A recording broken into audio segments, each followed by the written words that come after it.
All right, so now you're pulling the ECM off after you got the engine brake harness and all the wiring out of the way. You got all the screws out of that. How many screws are there supposed to be? 5 screws. Okay. 10mm head. Okay.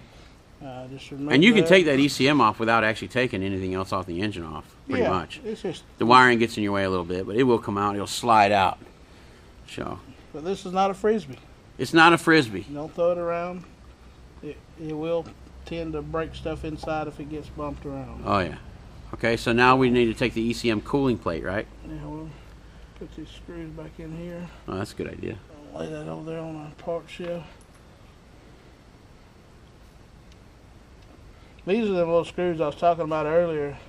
They're different lengths, and you will get these mixed up with other screws. Ah, yeah. Because of the lengths. Right. And they have to be short in order to protrude in this housing here. Right. And if you're not careful, you put the wrong bolts back in. But you'll see 2 of these ain't painted, and 4 of them are. We're just going to take these off at the pump. Okay, and then the other one? And the other one we'll take loose here. Okay. Will it be in our way when we pull the head? This one won't, because it's on a flex hose, and we're going to have the ISF film. Oh, you're just going to pull it away, yeah. Backwards. You're not going to completely remove the IFSM Right. then. You're just going to pull it up out of the way. Right. Cool. Now, if you were having problems with it, things that you weren't sure about, then you could remove it for inspection. But, you know, we did our test ahead of time. Everything seemed to be good. So I don't see no need in removing it. Okay. Adequate pressure, everything's good. So let's get something. And the gasket for the intake manifold still there up against the... Yeah, this one here is still here. Stuck up, yeah. And these, we had a customer one time, he said, I don't think mine had one. And he said, I removed it, and I don't think it had one. And I said, it had to have one. And so we removed his intake just to make sure, because these are bad about leaking. It was stuck to the head, and he never saw it. Yeah. And when you leak, fuel mileage. Yep. And soot. Huh. Looks like that one has some rust behind it. Yep. This one I don't think was leaking. No, it wasn't leaking. Just got a little rust behind intact, yeah. We'll see a lot of them. They'll be blowed out here or here. And when we do the leak test, we spray the bubbles, and it'll bubble all this up. And we know that gasket's leaking. it. Okay. All right, let's take the cooling plate off.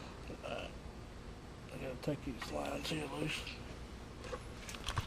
But say if I was just going to remove this cooling plate, because I have seen these cooling plates get stopped up before. Really? Yeah. Get stopped up with what? Like algae. Algae, soot. Really? Truck's been sitting a long time. Really? And what does it cause? What's the symptom? It'd be low power, no fuel pressure.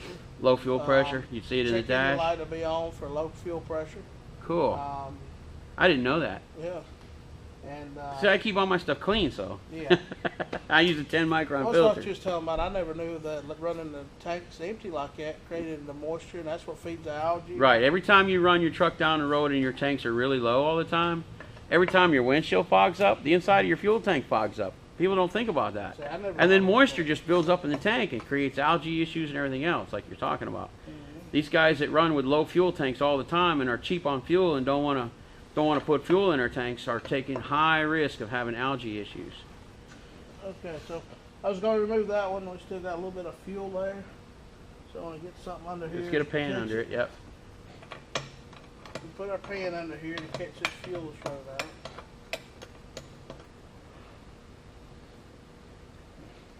If you notice, these have washers. Ah.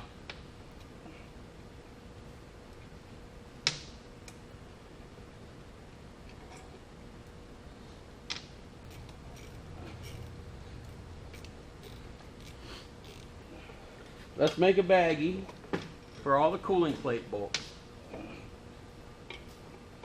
Yeah, a good friend teach me the baggie method. Works pretty good. Yeah, I wonder who that was. Yeah. Rawze, right? Well, the baggie, guaranteed. These things, you can buy a big box of these, you'll never use the whole box. Take the whole engine apart. Yeah. Look at there, look at there. Nice. All it does is support the wiring harness. That makes sense. It's a wiring harness support bracket, I think you call it, or something. To get it off, you got to remove this cam sensor. That's the cam position sensor. remove it, you just wiggle it. Might as well back pull into it out. We're gonna pull the head anyway. Yeah. So it's just got a. That's the. It's like a hold down clip. It don't come off. It's part of the. Oh, it doesn't come off.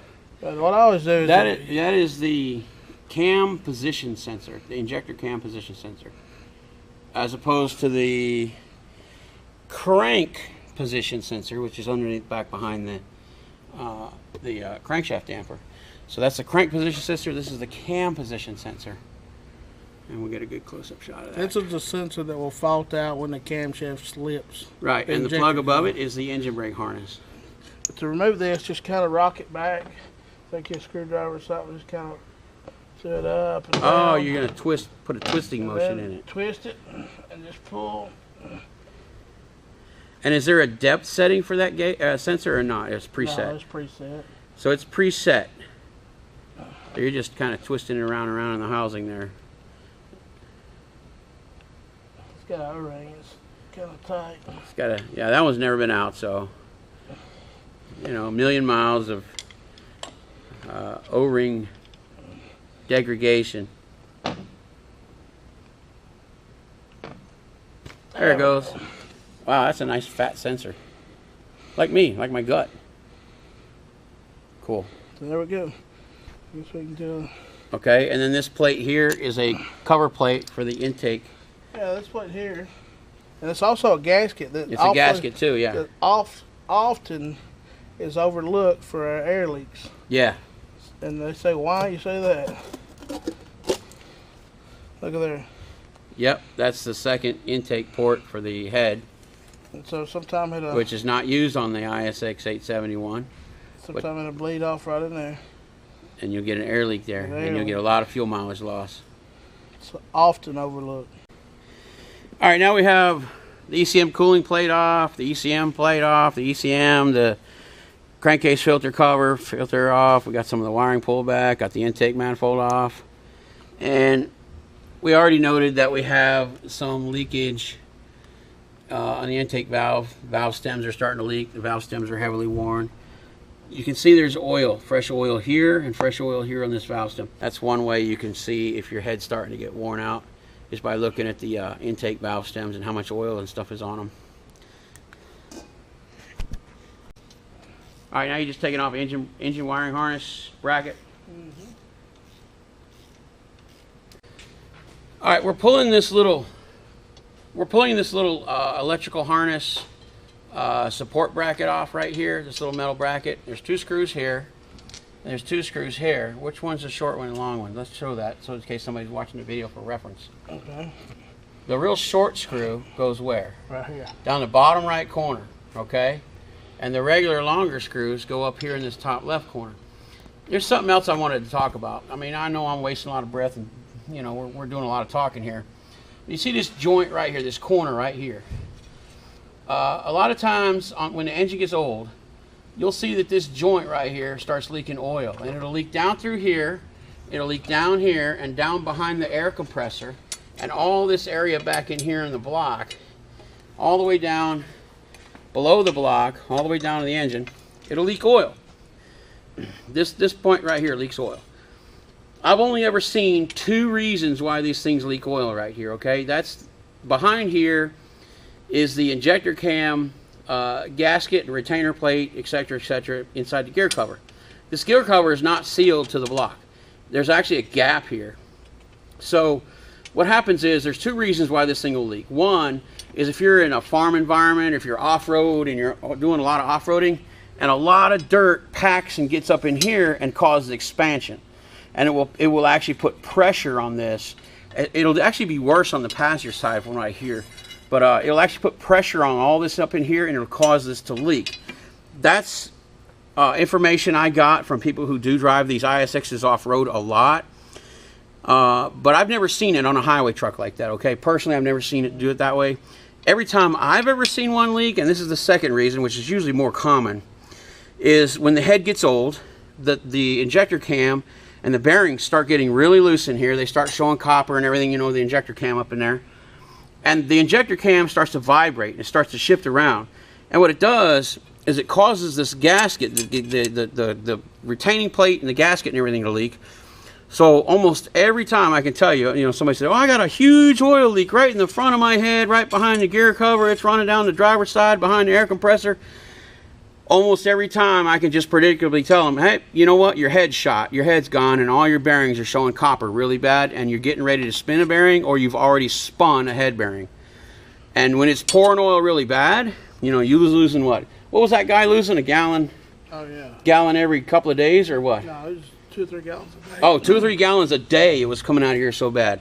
Yeah. There's no question at that point. It was leaving a puddle under the truck. There's no question at that point. You've spun a head bearing. And how you can tell if you spun a head bearing or not, quite often, the most common one is because you've got this, you got a rocker shaft here that joins and another rocker shaft for the back 3 and front 3 injector rockers. Right here's the joining point. There's a big bearing right here in the head. And I can tell you right now that almost always you get a leak here, it's really bad. You can look right here and this area, see the color of this paint? This paint is this color. You see this paint is the same color all around here. This is kind of dirty. But when you have a spun bearing in the head, especially, this is the most common place right here that it'll spin in here. This paint will get darker because it will actually heat up the head. It'll actually heat the head where the bearing has spun and burned itself out and burned itself as it spun. And it'll actually burn the paint right here. I've seen some that were so bad they burnt the paint on the outside of the head. So you walk up to the engine, this thing's leaking. Oh, look, I got a dark spot right there next to the engine brake harness. Guess what? You got a spun bearing. I don't even have to pull the cover, I can tell you that.